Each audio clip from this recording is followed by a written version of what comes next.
Hello everyone, Revan619 here. I hope you're all having a fantastic day. Now, one of the comments I got on one of the previous clickbait review builds was, what about a good build? To which my first thought was, well, if I'm reviewing bad builds and then making them good builds, then by extension they've become good builds. However, I understood what he meant, like actually trying to find creators that do put out good content rather than people who are just putting out clickbait for either clickbait's purposes or to do gold selling scams. So today on Build Review, we're going to be looking at one that I actually kind of liked, and I had to go to page 4 or 5 on YouTube when searching Elden Ring build to actually find this.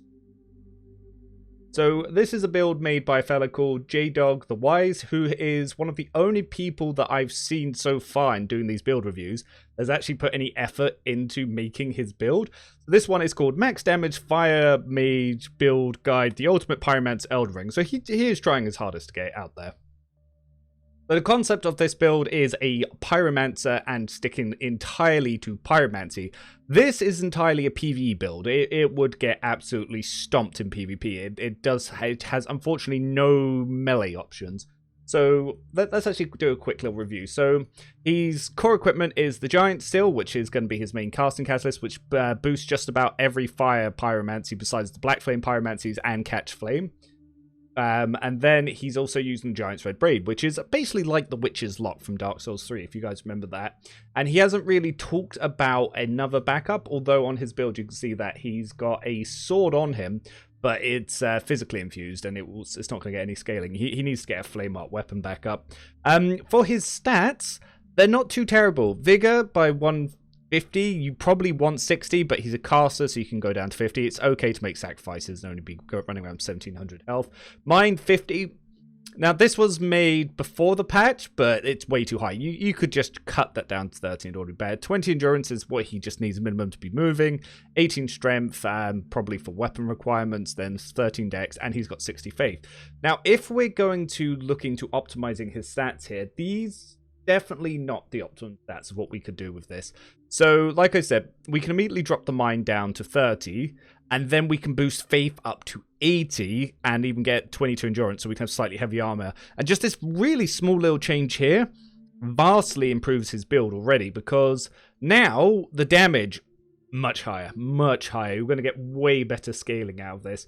Now, with the Giant's Flame, if we do some numbers, once we've actually then got up to 80 faith, so on every one of the fire spells that he talks about he's using, if we actually look at it with the scaling change, which is the 1.2 modifier, it actually goes up to 369, which is higher than, say, using the Erdtree Seal. If he was to have 2 out at the same time, so this is with the Erdtree and the offhand, the Giant's one. So the Erdtree is 353, and then with the booster it goes up to 424 here. But alternatively, some people have said that if you have 2 of the seals, you can actually get the buff twice.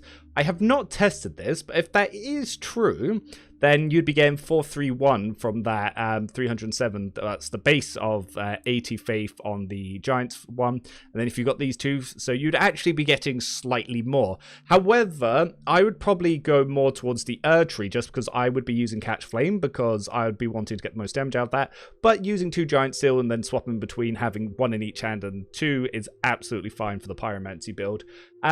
So if we then look at the talismans he's got, he is using the Fire Scorpion one, which will lower his defenses by almost 10%, that's okay. As long as you then put that back up and having good physical armor.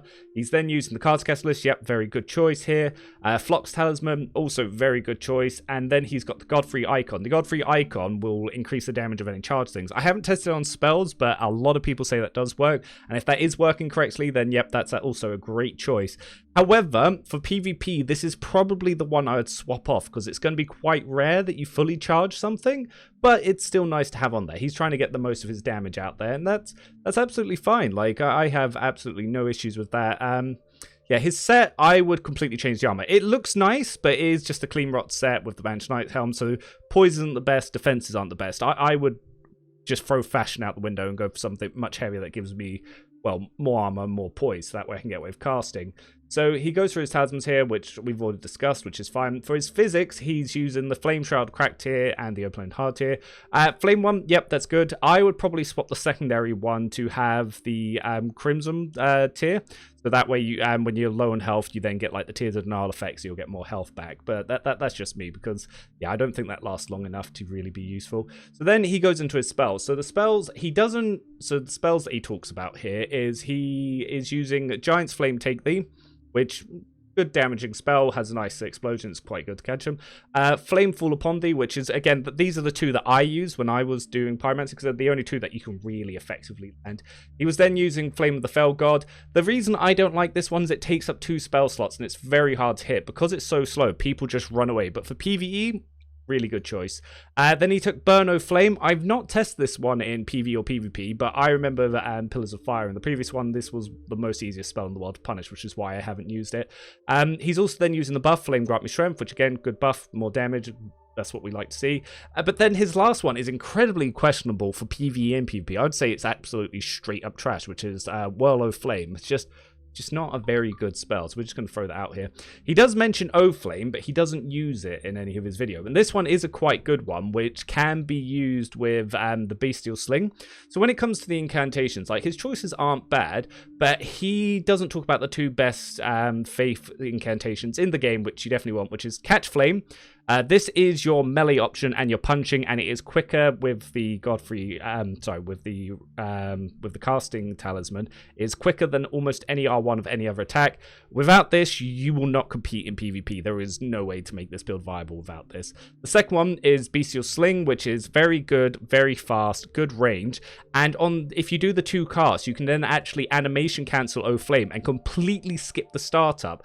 So you can throw out 2 of these and then smack someone for nearly 2k on O Flame, which will be having all the buffs.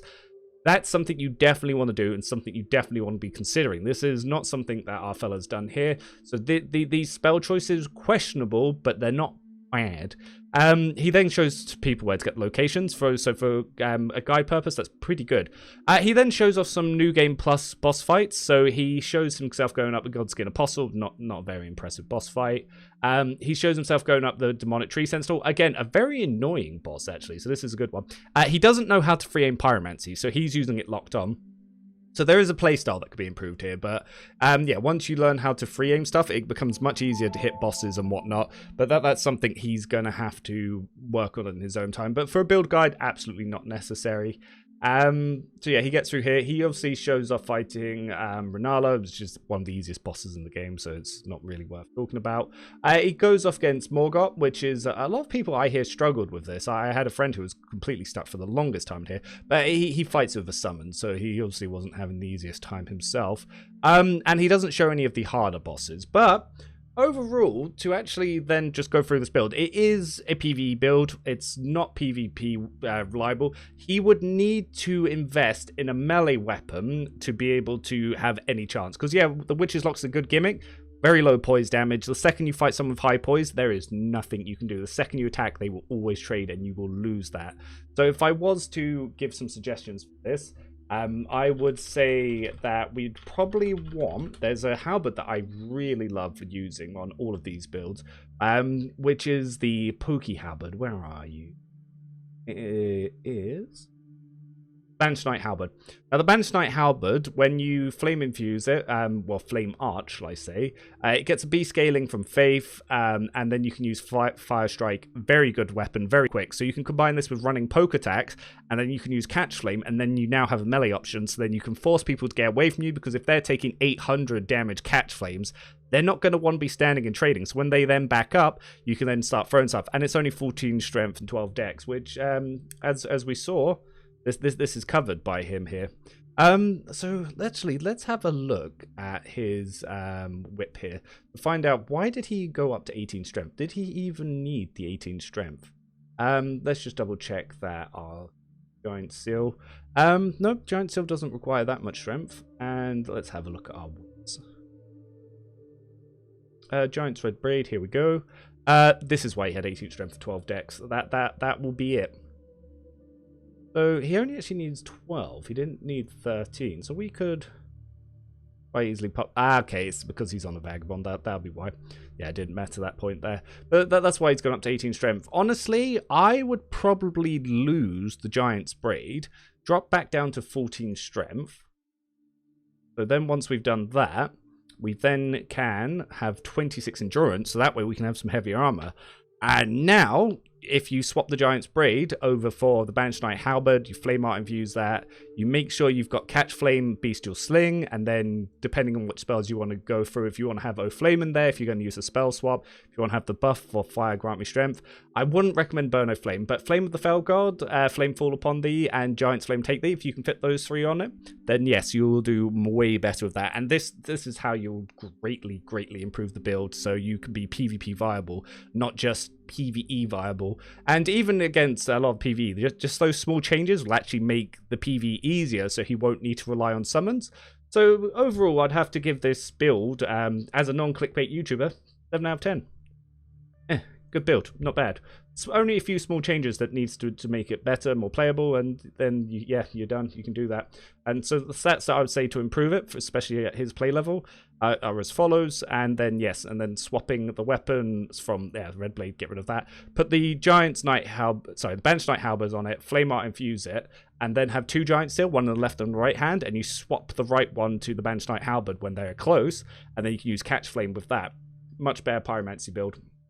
But that's all I got time for you. Yeah, make sure if you liked it to pop on to J-Dog's video, go pop him a like and leave him a nice comment.